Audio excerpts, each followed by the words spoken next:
So I think we're ready for our opening session, which is Inside the Mind of a Jockey, Performance, Wellbeing and Lessons from the Field. So what I'm going to do is I'm going to invite the 4 panel members forward, our facilitator and our 3 panel members, and we'll give them a combined round of applause. I'm first going to ask Tom Scudamore to step forward. Tom, of course, who has ridden 1,500 winners as a professional jockey, has now made the progression towards the next stage of his career, and always great to have Tom on board. He's going to be joined on stage by Karen Lowe from Hong Kong. Karen, of course, is a sport and performance physiologist and very involved here, obviously, in Hong Kong as a national swimmer. She'll be talking on the jockey identity, and she will be joined on stage by Ciara Losty, chartered psychologist, who's going to look into the female aspect of where we are inside the mind of a jockey, relevant if you like. And then Michael Caulfield will be our final speaker. So if we could ask you all to come forward. Michael, one of the UK's leading sports physiologists. He's worked with Tony McCoy and Gareth Southgate and has worked here with the Hong Kong Jockey Club as well. So we're going to ask Tom, Karen,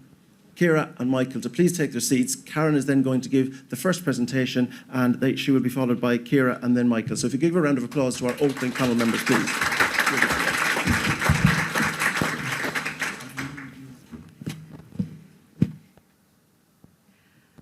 Good morning. Thank you for having me today. My name is Karen Lowe, and I'm a sports psychologist by trade. I work across different sports, mostly tennis, fencing, golf, and horse racing. And I'm one of the retained sports psychologists for the Hong Kong Jockey Club, and I work with the apprentice jockeys as well as the professional jockeys. So let me see. Okay, so that's the title of my presentation. I have my phone here because I was told that I only have 8 minutes for my presentation, so I'll be real quick. Okay, so what I wanted to speak with you all today and share with you is jockeys and the challenges that they face. And one of the things that I've observed over time is the jockey identity that could be a hindrance to higher performance and well-being. So I wanted to take some time to talk about that. And to understand jockeys a little bit better, I think it would help to start with the idea of the athletic identity. So this is something that's, I guess, common language within the sports psychology field. We talk about athletic identity all the time. It is the degree to which individuals identify and value the athletic role as part of their self-concept, so how they actually see themselves. If we think of, world-class athletes like Roger Federer, Tiger Woods, they would call themselves, a golfer or a tennis player. That's their athletic identity. Athletic identity is usually the strongest when their daily life evolves around their sport. Feedback from others. So, for instance, if people see you as an athlete, that's when your identity becomes stronger. And of course, when your self-esteem is closely tied to your sport results and your achievements. Now, you might think, well, that's having a strong athletic identity is actually a good thing because it shows commitment, it shows passion, and and in most cases, it can help you with, having confidence in the self and being able to perform better. But it also comes with a lot of risks. And in the case of jockeys, that is no exception. So what are some of the risks, or some of the more obvious risks of having a strong jockey identity? Whenever jockeys face setbacks, such as rejection from trainers or rejection from horse owners or losing, it feels very, very personal. And so sports psychologists usually term this as an identity threat. So anything that is a threat to the self, such as rejection, disloyalty from trainers and owners, it feels very, very personal. And that's one of the, I say, biggest risks that jockeys face.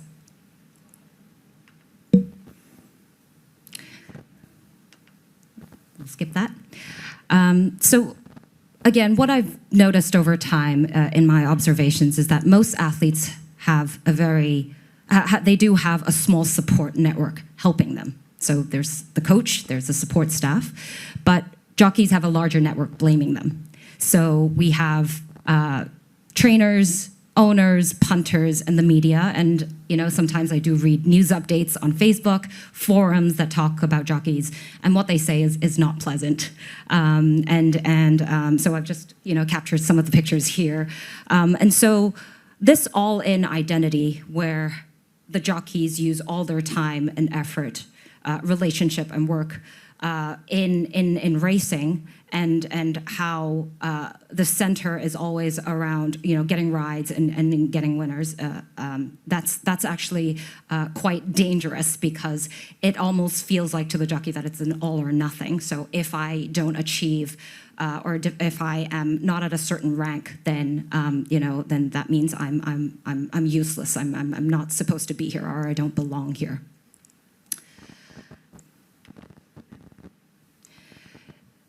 Now, you might argue that most world-class athletes face these types of challenges because it's their job.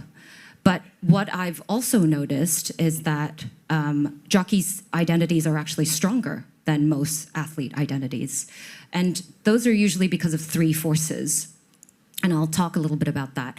So first of all is entry. Now in Hong Kong, we have expat jockeys as well as local jockeys. So professional jockeys, they're retained for a season or maybe less than that when they come over for a short stint. But I think for me, or from my observation, expat jockeys, they're early school leavers, most if not all. And mostly in interviews, what they say is, I was born into racing. So their parents could be trainers, or parents could be horse owners. And so it's almost like the trapped identity. So they were born into racing, and so they've been in this bubble all their lives. With the local jockeys, maybe they were not born into racing, but again, they were early school leavers. And usually when they're around 15 to 16 years old, that's when identity is formed. I mean, we think back when we were 15, 16, that's when we kind of find ourselves, try and find ourselves and trying to see who we are as a person. And that's what we call identity formation. And it's crucial at this developmental stage. This is where local jockeys apply for apprenticeships. They get sent to China for training, and then they get sent to overseas, Australia, South Africa, New Zealand, etc., for training. And so they have very, very little time and space to think about anything else during this time. Now, in terms of social environment, this is, of course, also quite unique in the Hong Kong system. We don't have agents, we don't have managers, and so the riders, the jockeys, they have to book the rides themselves, and so they need to almost sell themselves or persuade other people that their skill is good enough and that they're good enough to ride on that certain horse. And so that social, they do crave for that social sort of approval, and it's very, very tightly linked to their status of being a good jockey. And of course, no different from other countries, limited alternatives. They go into racing, they specialize in racing. They don't really have downtime to even pick up a new hobby, and they're criticized. Criticism is amplified publicly, as you can see from the pictures that I captured online. And so it's an all or nothing environment for them. And so what I also see is that strong athletic identity is it also shapes moral decision-making, and sometimes even pushing them, not just jockeys, but athletes in general, to prioritize winning, loyalty and status over sort of broader ethical and health considerations when there is identity threat. So in racing, what does that actually mean? Now, I think just to give you an example of what happened in the past couple of seasons as I was observing. So when a jockey here is suspended for a couple of race meetings, usually what happens when they come back to racing in the next race meeting is that they ride in desperation. So there's more careless mistakes being made, and then they get suspended again because they're very, very desperate to get back onto the horse to sort of regain the opportunities that were lost. No jockey wants to get suspended because it disrupts sort of the flow and the momentum. And so they go, and so they engage in almost risky or careless behaviors. And so that's one thing that I've observed. Another thing is, even when they don't feel well, even when their mental state or physical state is not when they're not in their best shape or form, they still continue to ride because they're afraid that if they voice that out, rides are going to be taken away from them. And of course, staying silent about concerns to protect rides and reputation, that part is quite apparent. I do have local jockeys that come up to me and say, if I get diagnosed with a mental health disorder, are they going to take away my license? And that builds a lot of stress and isolation. So they do think about these things, and it's usually from the very strong identity that they have and the pressures that come with it. So I will close, I am aware of time, that we should be supporting jockeys holistically. Hopefully we'll have more time to discuss this in a panel session, but they don't just face physical, it's a high-risk sport, so they don't just face physical demands. It's about understanding that the mental side of sport also is closely linked to their performance and well-being, and hopefully will be a little bit more aware of the mental demands in racing, and hopefully we'll be able to work on this together and be able to help jockeys more holistically. Thank you.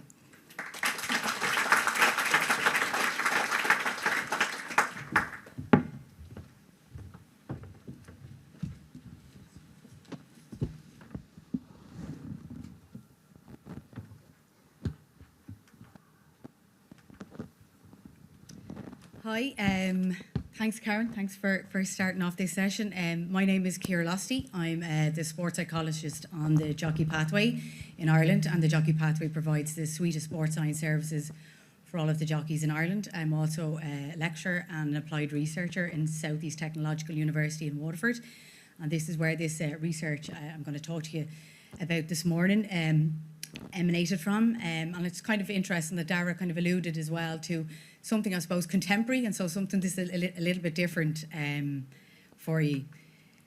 It really is acknowledged that female voices are underrepresented in the sports science literature, and females who are actually mothers are also very underrepresented also in the literature as well. There has been, I suppose, a societal narrative that women must decide between whether they pursue or stay in their sporting career or whether they decide on being a mother. So it's a really complex decisions there that females have to make. So this particular research I'm going to present to you was published in October 2025 in Acta Psychologica as well. So our research questions are: what are Ireland and UK-based female jockeys' thoughts on combining motherhood and horse racing? This particular study drew on the voices of 10 licensed jockeys in Ireland and UK, and only one of those was a mother. We, using a constructivist interpretive approach, research explored the 10 female jockeys, and it was a semi-structured interviews. And the idea behind this was to really just get I suppose that the female's voice was really important, and that their views were heard, and that I suppose the idea was to get really rich data, and you'll see that from some of the quotes that I'm going to share with you this morning. So just to give you an overview of the results and kind of the overarching themes of the study. So the kind of three main themes were racing in motherhood, injury in motherhood, and lacking role models. I'm just going to delve into those a little bit here with you this morning. So the binary choice of racing and staying in a horse racing, or to be a mother as well. So motherhood was something to be deferred until retirement, and was often kind of framed as a completely separate life identity, that they couldn't combine being a mother and being a jockey at the same time, that they must push it out and express the belief that it just simply wasn't possible, that a temporary pause or any kind of derailment of stepping back from racing would be a total derailment of their racing careers. I'm just going to read this to you. I feel like it's a chapter in my life riding as a jockey, and being a mother is another chapter. And I just can't see how the two would work, said participant 2. I can't expect to leave. That's because I'm pregnant and walk back in again. It's not how it works in racing. So this binary choice then as well, that it was the incompatibility was voiced over and over again, and it really wasn't a hypothetical tension, but it was a lived and accepted experience within the women in horse racing in Ireland and the UK as well. For participant 3,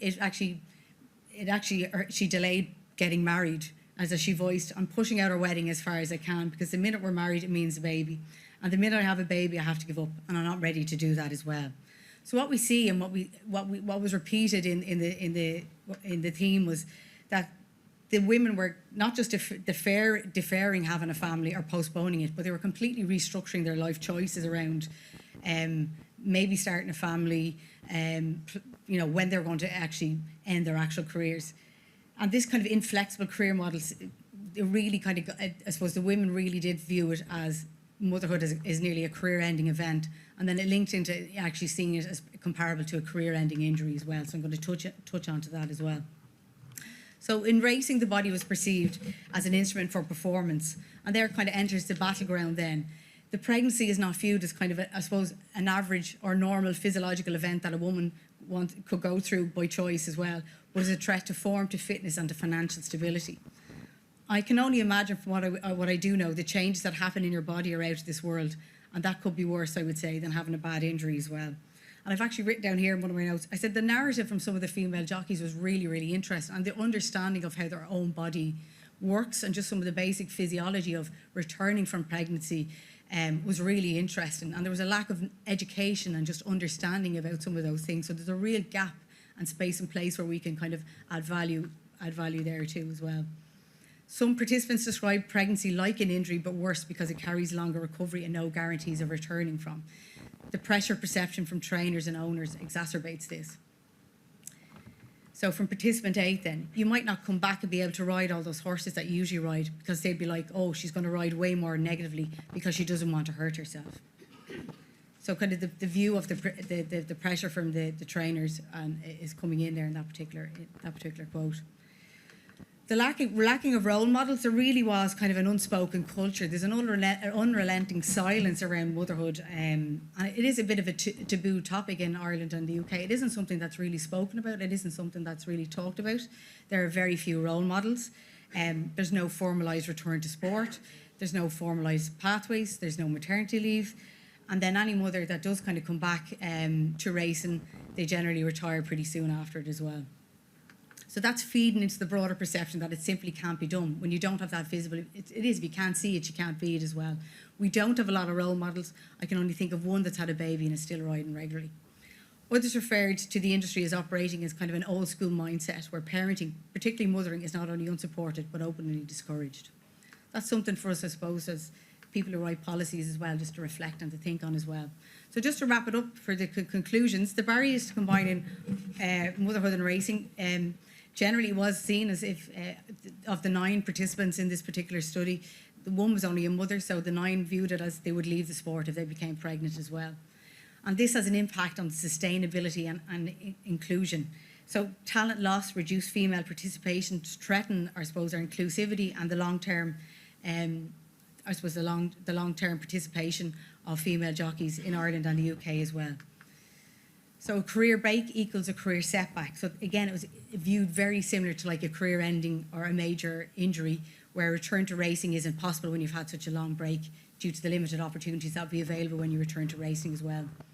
But underlying this is a real lack of support and guidance. There's little sports science information on returning to racing after childbirth. The industry education support to help female jockeys resume their careers is something that needs to be spoken about and addressed.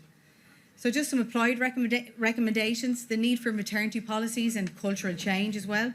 I know that there are, I suppose, in other sports and in other jurisdictions outside of Ireland and the UK, there are international policies for maternity and horse racing as well.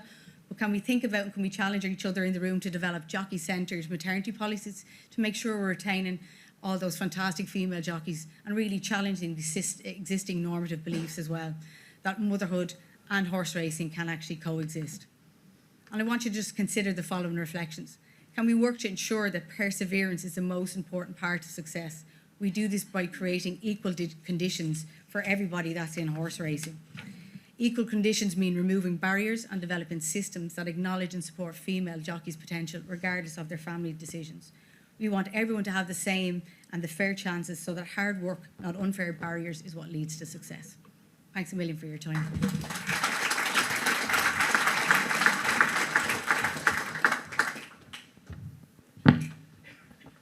Good morning. That's quite a tricky act to follow.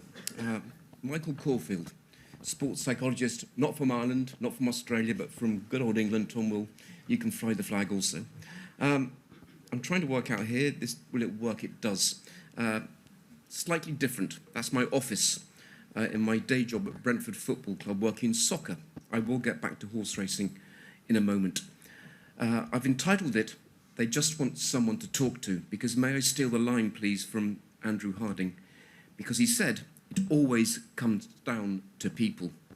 And in my experience, and I'm about to try and distill 34 years of working into 8 minutes, which is in Tom Cruise territory here of Mission Impossible, but I will try, because even once I was the future. I was working in yards in the UK and Ireland. I thought I'd get the Irish plug in quickly, working for John Kiley in Waterford, possibly the finest man I've met in my life. And on leaving his yard after 12 months, his conclusion was, I tried. That's how good I was. That's a horse called Gambier from the 80s, ridden by a certain Peter Scudamore. So the Scudamore line in my life is remarkable, because without Peter Scudamore, I wouldn't have become chief executive as it is now, or was, of the Professional Jockeys Association. The table I'm sitting on just here to my left is possibly the most intelligent table I've come across in my life. I have 2 professors, 3 PhDs, 2 chief executives, doctors. It is extraordinary. So I am literally blagging it for the next 6 minutes to try and get back to that table without embarrassing myself. But my life changed in 1998. I was walking with A.P. McCoy, just the normal A.P. McCoy in those days, who enjoyed pain, misery, suffering, and being angry. He spent far too much time in the steward's room in his early days. And I said, you might need some help. He went to see 3 sports psychologists who didn't quite appeal to AP. On returning to Lambourne one night, I asked him how he got on. He said, not very well. And he said, you should become a sports psychologist because you're the only one who gets my madness. In 1988, when I got the PGA job, I remember a jump jockey at Newbury, pointing in my chest with his whip, and went, Michael, remember one thing. I won't use his exact language. He said, we're all mad, or words to that effect. And nothing really much has changed in the intervening 35 years.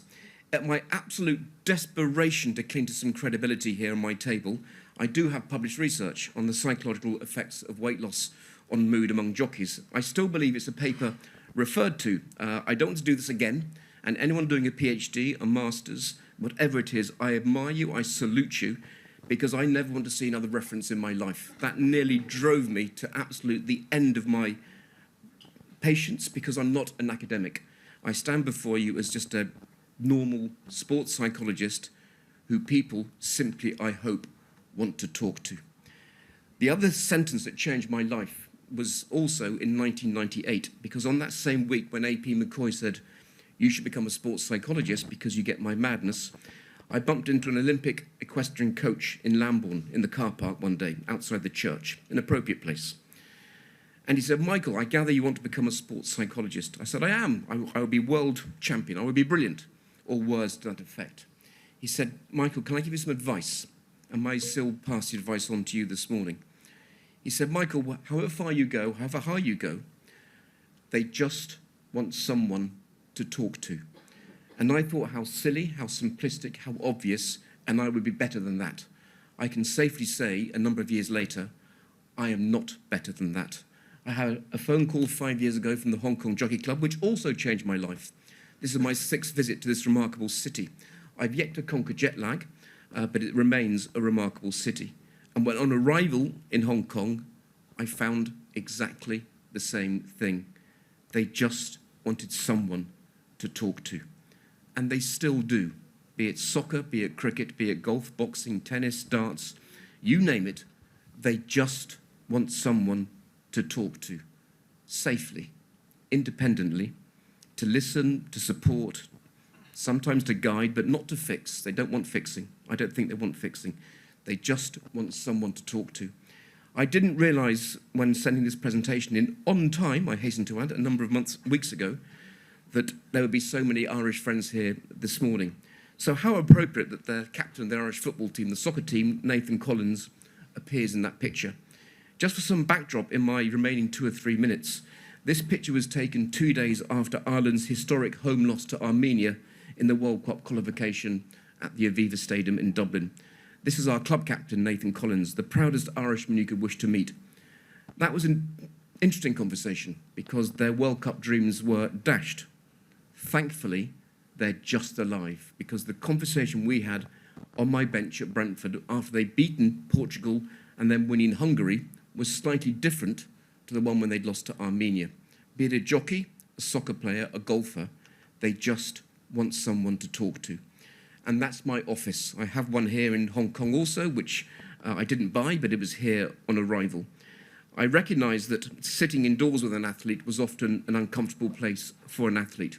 For a jockey, they enjoy nature, they enjoy being outside, they enjoy walking and talking and moving. They didn't want me with notebooks and a digital communication tool. So at Brentford, I bought a bench for the players to sit on at our new training ground. Little did I realise 3 years later that I have been more responsible for bench sales in the UK. I wish I'd done 10%. This week I've had emails from the police force, the NHS, government, from the education department, all now wanting to buy benches. I've not got any shares in this bench. This bench arrived at Brentford in 2021. It arrived 3 days before my day at work. On arrival 3 days later, the player said, "Michael, lovely to see you. We thought you were dead," because they thought this bench was there in my memory. And that's all it says. And every bench I now give to schools or cricket clubs or hospitals, it just says it's a bench, just sit and talk, or sometimes just sit. Because what I have learned, and I'm not very good at this yet, is people simply want a damn good listen to on occasions. And even AP came back to see me all those years later. I said, "AP, I had a perfectly good job with a pension, a secretary, a phone, a car, lifelong security, and that stupid conversation we had made me give it all up. And I'm glad I did. But jockeys completely changed my life. It's a losing sport. It's a lonely sport. In a world where we're more connected than ever, we are actually, and I say this as I close my eyes, we are far more disconnected than ever. Not just blaming COVID, not just blaming technology, we're actually more disconnected than ever. And that's why I buy benches. And I've become known as the man. I'm not embarrassed by this, despite spending all my income on education and doing my master's degree and becoming accredited as a sports psychologist, that I'm now known, "Are you the man with a dog and a bench?" And I am. And on my first ever visit to this wonderful city 3 years ago, for the ICHSWJ Challenge, I walked into the paddock after a 26-hour journey. I got changed into my suit in the toilets at the airport, came straight to the paddock. I was greeted by Stephen Higgins. I walked in, shook hands with the jockey, and he looked at me and said, "Are you the one with the dog on a bench?" I went, "I am." He goes, "Good, because I've got a dog and there's a bench." And we met for coffee the next morning. Because still, as I learnt on that evening, they just want someone to talk to. This was a Premier League game recently when the bench was used by the Premier League in a campaign for suicide awareness, which is awfully rife everywhere we go amongst young men. And that became the new campaign in soccer now, which is talking is the best tactic. They're now up to 10 benches in the local borough of Hounslow in London where I work, where people, including supporters and players and coaches, can just sit and talk or just sit. But I can assure you, after 35 years of trying, and jockeys changed my life, Tom's father completely and utterly changed my life by giving me a job at the Jockeys Association in 1988. But 35 years later, they still just want someone to talk to. And if you join me in Lambourne with Paisley, who comes everywhere with me, every night in the spring and the summer, in the autumn, but gives it up in the winter, every night when the sun sets, he comes out, goes through his dog flap, and watches the sun go down. And he's not bothered like me yesterday whether I lose my mobile phone or not, because they're not bothered what the Wi-Fi's like. But still, they just want someone to talk to. And thank you for listening to my ramblings, and have a very good conference. Thank you.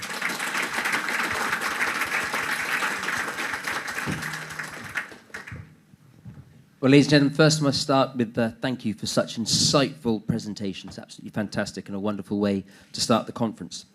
Karen, if I may start with you, and Michael and Kira, please join in at any point. You touched upon the holistic part of what you want to do and what you want to achieve. What is the pathway as you see it and the challenges that perhaps it presents? Well, I think for me, athlete identity is molded by environments. Actually, I was there was actually an international sports psychology conference happening right now on the other side of Hong Kong. I happened to be there in the last 3 days, and one of the conversations that I've had with a sports psychology researcher from the UK, and I'll quote him on that. He says, "We cannot continue and help athletes adapt to unhealthy systems." That's what he said. And so the environment is very important. We cannot just only focus on the individual resilience or individual, psychological skills training. That's very valuable in a sense that we work in the front line. I think all of us do. We work in the front line with jockeys, with athletes. But in order to actually make positive change, I do believe and agree that we can be a little bit more ambitious and actually be that change agent at the systematic level. And with that in mind, obviously, the people that you're working with, whether it's local or foreign jockeys, you have a unique insight. Yeah, I think that, as we've seen yesterday, the competitive nature of horse racing everywhere, but especially in Hong Kong, every single race is run at championship level compared to everywhere else in the world. And there must be a challenge for you and challenge for local and retained foreign riders, that they've gone from, especially in some of the cases, they've gone from being big fish in big ponds to small fish in shark-infested waters overnight, and how, as athletes, they can cope with that. Well, I think there's no easy answer to this, and Kira and Michael, feel free to chime in. I think that's something that I hear from, especially the foreign jockeys. They have had so much success in their home countries, and I remember, I think it was 2 or 3 years ago, one jockey, a foreign jockey, came up to me and said, "I've had like 200 wins like in a certain country, and now I'm here and I've only got like 10 wins." And I feel almost embarrassed to go back, but I'm too stubborn to leave.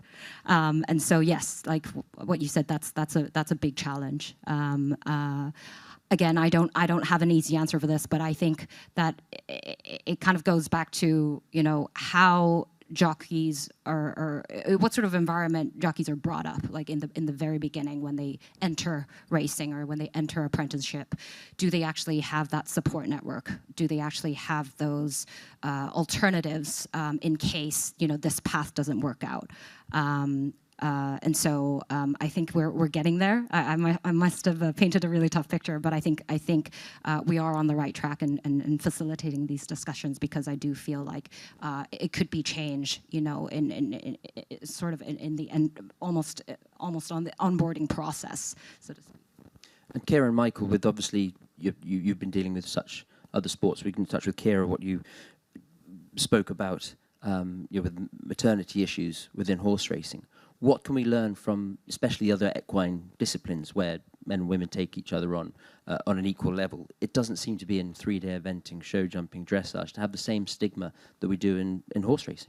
And I think it feeds into what Karen is saying about dual identity. So, like, we're talking about dual identities in relation to, academics or, a jockey developing themselves, obviously on the track, but also outside and having support networks, all of those things. But having your own family or being a mother is just another identity. It's another hat that you wear as well. So I think having conversations like these, it's really, really important. It's just something that isn't really discussed in Ireland and the UK. But internationally, there are other best practices there. We don't have to reinvent the wheel here. There are other policies, procedures. We can look to other sports. We can get their guidance on what they did, how they introduced things, how do they change things. But it's something we need to discuss and talk about if we're losing some of the fantastic jockeys, female jockeys, because they don't see that they can combine both. And I suppose the fear is, and one thing I was sort of fascinated by and had never really thought about through my own ignorance when I was writing, was obviously when, in the UK, when you got hurt, you were picked up, you were looked after. There was that financial support there. And that concerned me that it's not there if you were to fall pregnant. No, there's nothing. We don't accept that in other areas of work or other areas of life. So why is that okay in horse racing? I don't have all the answers, but I'm going to throw out loads of questions to make you think about it all today. But like we know better. We can do better than this, you know.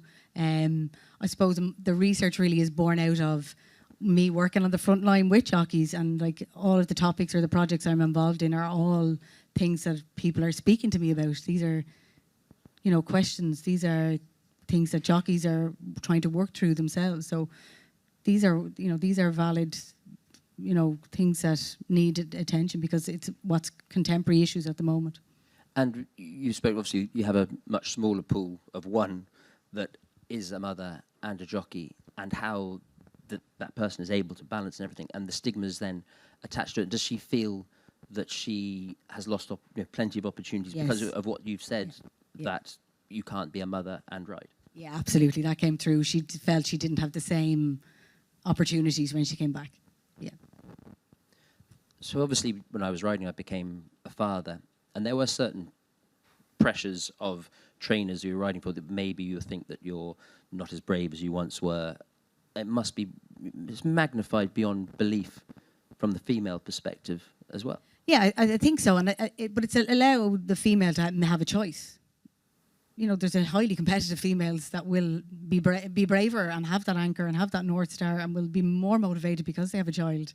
But let them have the choice. But if they feel they don't want it, that's absolutely fine. But allow them have a choice at least. And the fact that they don't have the choice at the moment is utterly extraordinary.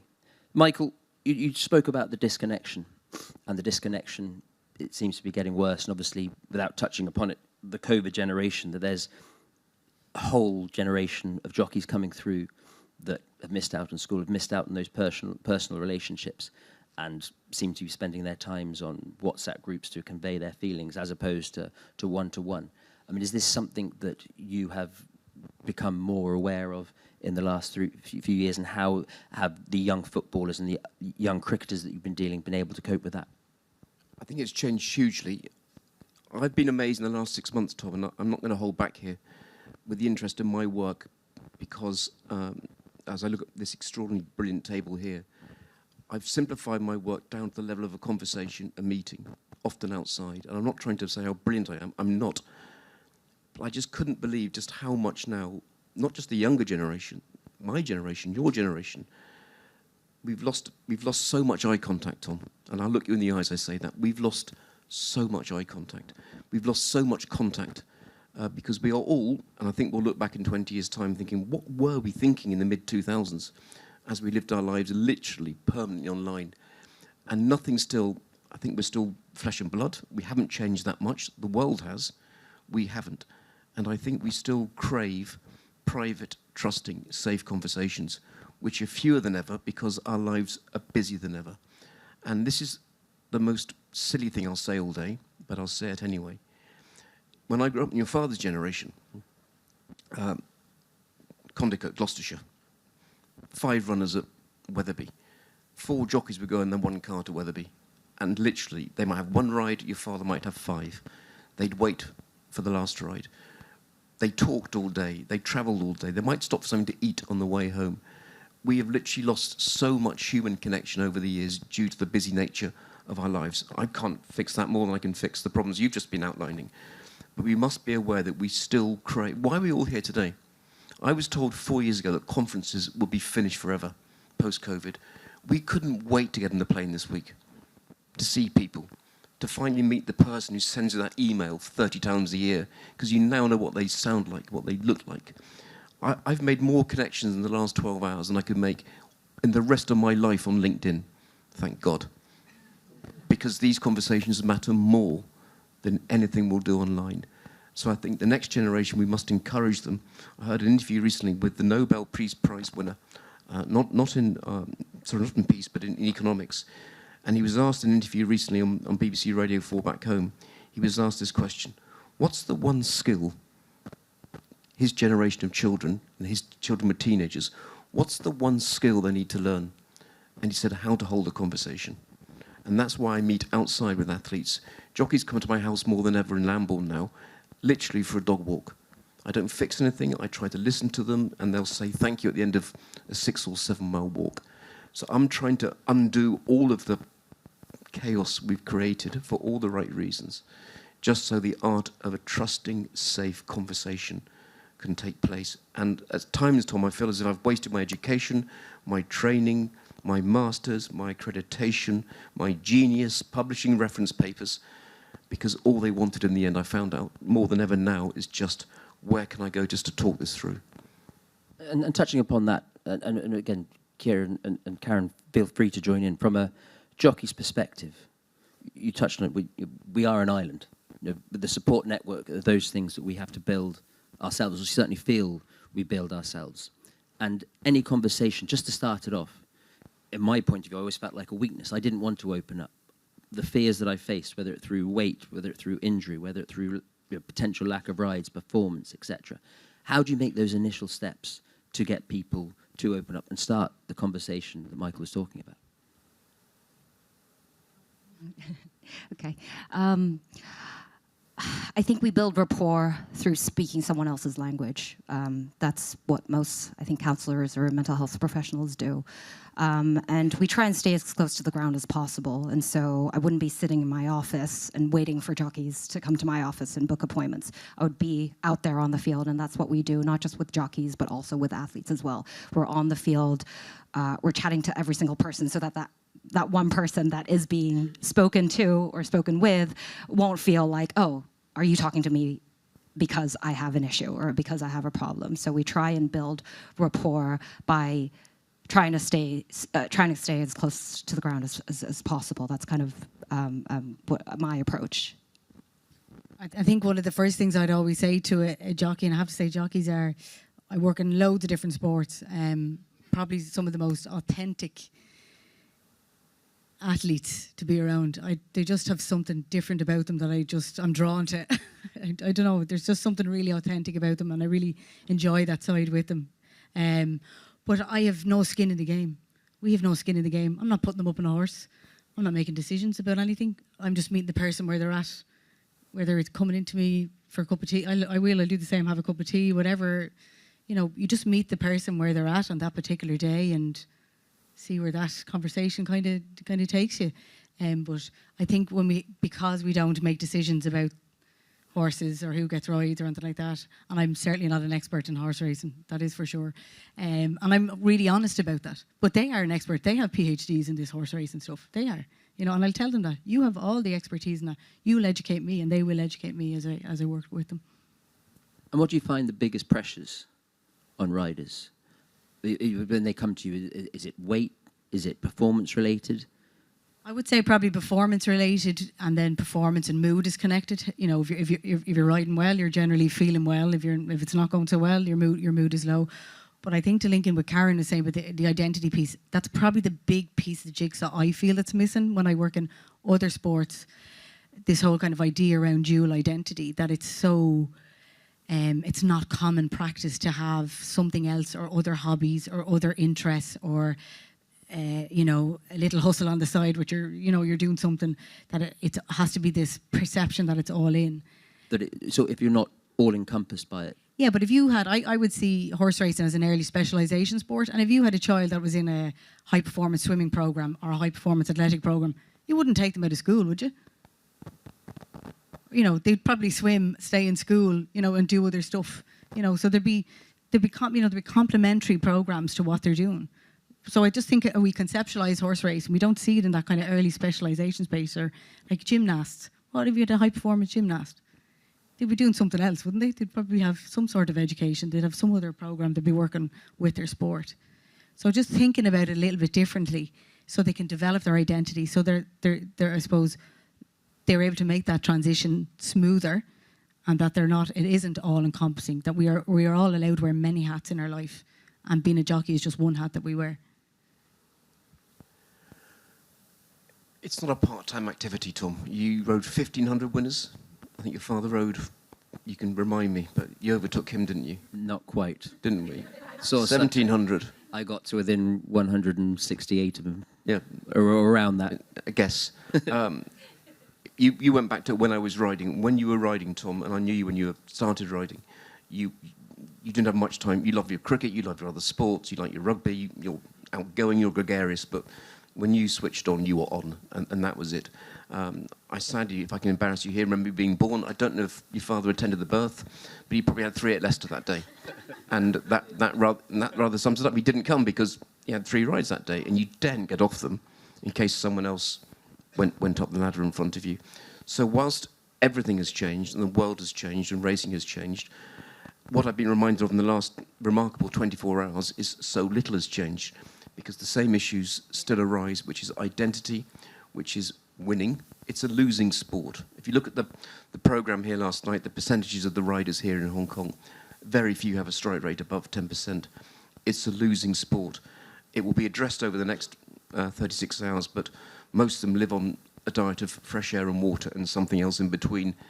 Of course, the brilliant people here will educate us how it can be done better, but you didn't have double fish and chips for dinner every night and a full fry up the next morning, because if you were, maybe you could have ridden more winners, but I don't I've made up for it now. It's an all-in activity, and that's part of the attraction of jockeys. They are dangerously interesting because of their lifestyle. It's Formula One, but with respect to my colleagues from F1, it's far more interesting than that. And building upon that, obviously, we're in a very fortunate position where we have this conference every few years. And there's a difference between us sitting around talking about words, but in 18 months, 2 years, 3 years' time, when, God willing, we're all sat back around again, what would you like to have been seen done? Can I say before I start, because I always think I was at the beginning of all of this breakthrough, and I'd like to think I played a tiny role in jockey welfare. If you'd have asked me in 1988 that I'd be sitting in a room with an audience such as this in Hong Kong, if you just said Redcar or Leicester, I might have got away with it. But in Hong Kong, with the audience here, is nothing short of extraordinary. With the Injured Jockeys Fund here from the UK, from the Irish Injured Jockeys Fund, the amount of support going around for jockeys now is unheralded. It's wonderful. But actually, most of the jockeys licensed today are bothered about today and their rides today or at the weekend, particularly here in Hong Kong. But the level of support now and the research going on around jockeys, male and female, is and everyone should be very proud in this room, because this couldn't happen 35 years ago. What it will look like in 3 years' time, much will be changed, but it won't be changed, because the same challenges will always present yourself to jockeys. It can't change, because the nature of it is just too demanding, and it will always be a weight-governed sport. Here ended the lecture. Kira, is there anything you'd like to follow that up with? Michael told me not to platform? say it. I'm passionate about kind of the identity development. I think whatever it is, and I'd say to them, if it's tiddlywinks, I don't care what you're doing. Once you're doing something else, that you are in a space and place that you can decompress and tune out a little bit, and that you carve that out for yourself, whatever that looks like, whether it's breaking a few horses or working on a project or whatever it is, but just that they have something else that they can go to turn to decompress. I think that's really, really important. And I suppose we take for granted sometimes the intensity of the sport, that the uniqueness. We always talk about the uniqueness of horse racing, but the uniqueness of horse racing is the fact that we are competing every single day. I know in certain jurisdictions they may be racing once or twice a week, but you're still training that morning. You still have barrier trials. You still are building towards something. A footballer, if they're playing max twice a week, they'll get to a certain stage of the season where they're just going from match to match. The training has gone. That intensity, that build-up around it, the uniqueness of riding, it must be something that it's hard to comprehend and hard to get into that space. It is, yeah. And if you were in another sports system, you'd have someone managing your workload, and someone would go, hey, it's a rest day today, So someone would step in and actually tell you to rest. So jockeys don't have that. They have to manage those things themselves. So it is a really big, big challenge. But that's why it's important we talk about carving out something, or it is a walk and a chat, whatever it is, but find your thing. What is that thing that allows you to decompress? Karen? And I guess I do agree with Michael and Kira. And just to add to that, I guess, is something that perhaps we can actually do very early when they enter racing. I think I spoke a little bit about identity formation during that age range, when they're still in that developmental stage of being a teenager, entering apprenticeship. It's already usually all in at that moment. And so they don't think about other things. They feel like, oh, the more time I spend in this career, the better.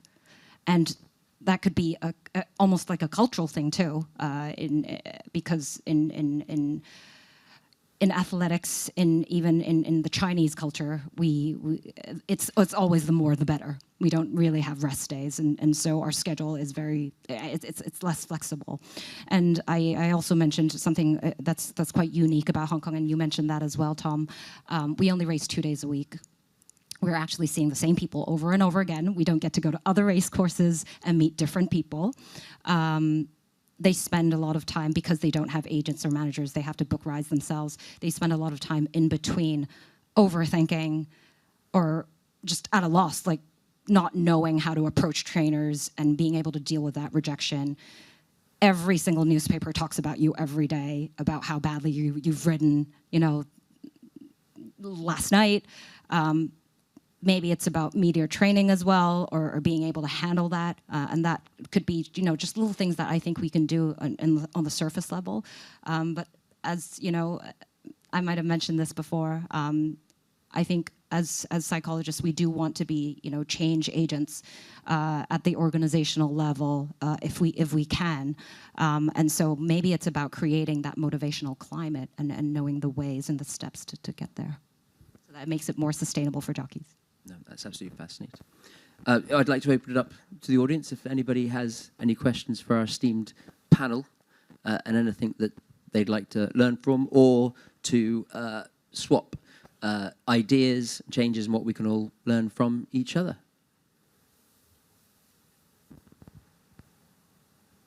The silence is deafening.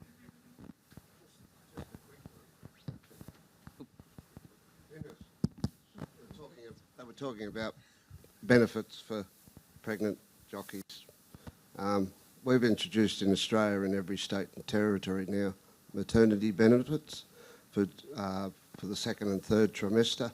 And then the jockeys now come under dangerous occupation with the federal government. They get paid parental leave once they've had the baby. So that actually helps to support them. Yeah, you're at the forefront. Yeah, Australia. Yeah. Michael, I really enjoyed your concept of having just a bench out where someone can come and talk to you. And so I know one of the things that we struggle with in the States is there's still a lot of stigma around mental health help seeking. And so how do you overcome that, or how do you get the jocks or the footballers to come and sit on the bench with you, knowing that somebody might walk by and see them sitting on the bench with you? How do you overcome that? Good morning, Professor.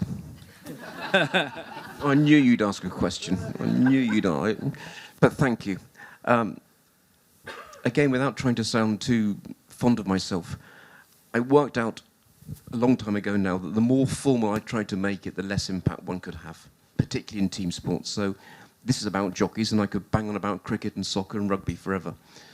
So what I've worked out is there are days when people do feel like opening up and asking for a conversation, and there's days when they don't. And that's where that gorgeous thing called eye contact comes in, because the eyes will tell you everything, whether they're ready or not.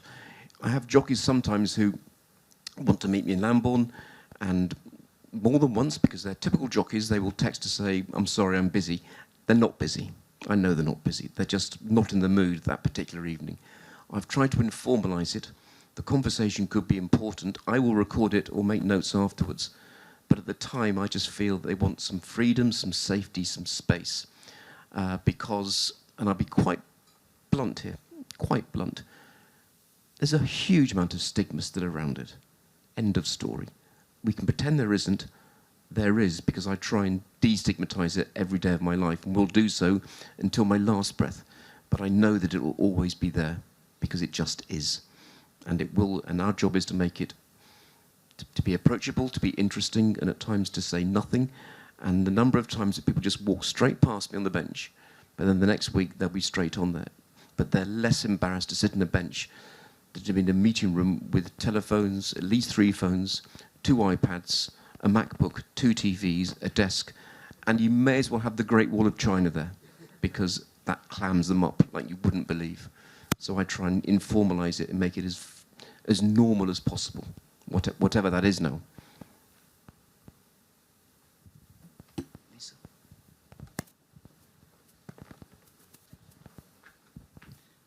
Thanks very much. I think just also in response to that last question, we work with Chiara and Michael, and we feel very lucky to do so in the UK. And actually, we're over-resourced in terms of our mental wellbeing support for jockeys. And the frustration for us is that the jockeys still aren't coming to us. So our strategy at the moment is just to ensure that we have multiple entry points. So it may be Michael and his bench, it may be an app, it may be people in our centres. So we're just trying so many different routes that appeal to different people at different times. I don't think there's one solution, but if other people have other ideas, we would love that, because it's our biggest challenge. Literally, we have unused expert support almost every single day, and we'd love more jockeys to feel free and able to use that. So it sounds as though we have the similar problem. Lisa, could I just comment on that? Because only last week, in a different sporting environment, a team environment where I work, I had the very same conversation with the director of performance, because a lot of athletes in other sports now have their own support networks, because, again, they're quite embarrassed should something get out, and should they be seen speaking to someone on a certain day. What are they talking about? Has he or she something which we should know about? And what happened last week is my role is going to be redefined now in team sport, because you can't just be the club or the team or the psychologist. You need a number of different networks where the people can go, because they're choosing their own different route now. And at times, you're right, it can be over-resourced. And that almost makes it even more difficult at times. So, and that's why, to get a question on that from Lisa and you, Professor, to have these conversations, which is so much better, he says it again, in person than doing it online, because that's where the best ideas will come from, of how best to help the next generation of riders. I think that's absolutely right. And I think what I should have added is that in order to try to get to more jockeys, we also support the family around the jockey. And Chiara, you presented us with this a couple of years ago. So we are working with the agents in the UK, with the valets, with the trainers, with the wives, so important. So if we're finding the particular jockey is reticent to engage or difficult to access, then we'll go around it. And I think that's a useful tactic to employ. Yeah, that's really good. Yeah, the systems, the support systems for the jockeys, the ecosystems that they work in. I also think role modelling, I think when jockeys open up and discuss their own challenges, I think that's really powerful. And we have the research to support that now, that when jockeys or sports people open up about their own challenges, that it does actually encourage other athletes to open up and other jockeys to come forward and seek help. I was just about to touch on that the role that the senior riders play. Look, I sat next to Tony McCoy for 25 years. I had no idea he was seeing a psychologist. He should have done, but I had no, and because of that, there's that stigma attached. You don't, as a rider, you do not want to be seen as giving away any weakness, whether that's to doctors, to physios, to psychologists, because you feel that it's going to affect you. You don't want it getting out that you don't want to be seen, be perceived as being weak, as having these issues, when actually, as we can all agree, the weakness is not talking and not opening up. If I may, I could just add to that. I think I've seen YouTube videos on jockeys that speak about mental health. I think they're from the UK or from Australia, but we still don't have that, I guess, locally. And so I think in one of the many conversations that I've had with the racing department is maybe it's about asking local jockeys or jockeys that are racing here to actually talk about this, in whether it's in the media or on any platform. Yeah. One last question. Hello, Minnie Coleman from the United States. Ours is a little bit different in the U.S. We don't have a lot of these programs in place. We're very far behind. We don't have the resources. However, one of the things that we've done is we have joined with HICHSA a program called OnRise, and it's a peer-to-peer counseling or support system first. So they have the ability to talk to other professional athletes as the first step, to where I think it's helped a lot that jockeys realize that they're humans and that these other athletes that are also put on a higher level are humans as well. And I think it's really helped, and this has only been in the last year. I know individuals that have used it. It is anonymous, but I have a trust with them, or they've shared with me that it's just exactly what Michael has said, the ability to have someone to talk to.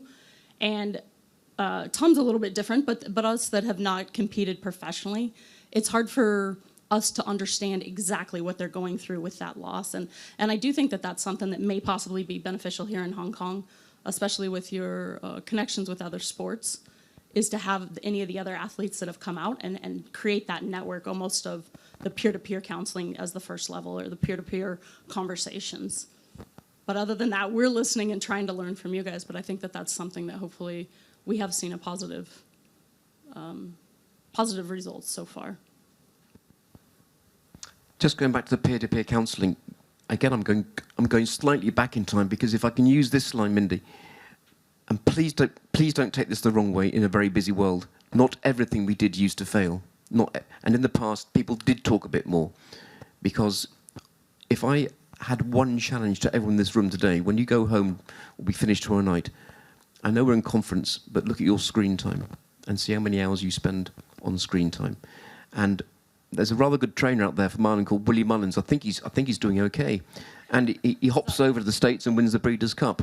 He's okay. There was a gorgeous line from Willie Mullins last March before Cheltenham, when he was asked where did he pick up so many of traits and ideas. And he said, I would sit in the back of the car listening to my dad, Paddy, and that's a long way to Tremor and back. But the conversations that used to take place in car journeys, and weighing rooms now are quite disconnected, because for all the right reasons, for safeguarding reasons, for men and female changing rooms, the amount of learning that went on from peer to peer was greater 30, 40 years ago than it is today, because we were more connected and spent more time talking to each other. And those peer-to-peer conversations are vital. However, when in the heat of battle, I've yet to meet one jockey who wants to admit to a weakness in public, or a golfer, or a boxer, or a footballer, or a rugby player, because they know that then they think, have I given them an advantage? And that's the tricky bit. Andrew.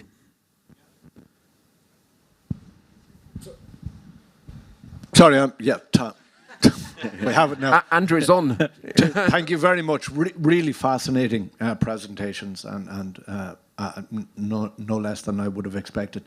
To your point, Tom, and to Michael's last point, I'm very interested to see when the professional athlete, in all walks of life, but particularly in the racing world, wants to show no weakness whatsoever. How does that sit against Michael's concept, which is obviously working really, really well, of that open conversation in a very public forum in many respects? How, Michael, how does that work, where quite obviously the jockey may have a fear or an apprehension, or the athlete may have a fear or an apprehension, that I'm seen talking to the psychologist, I'm seen talking to someone who's going to try and help me?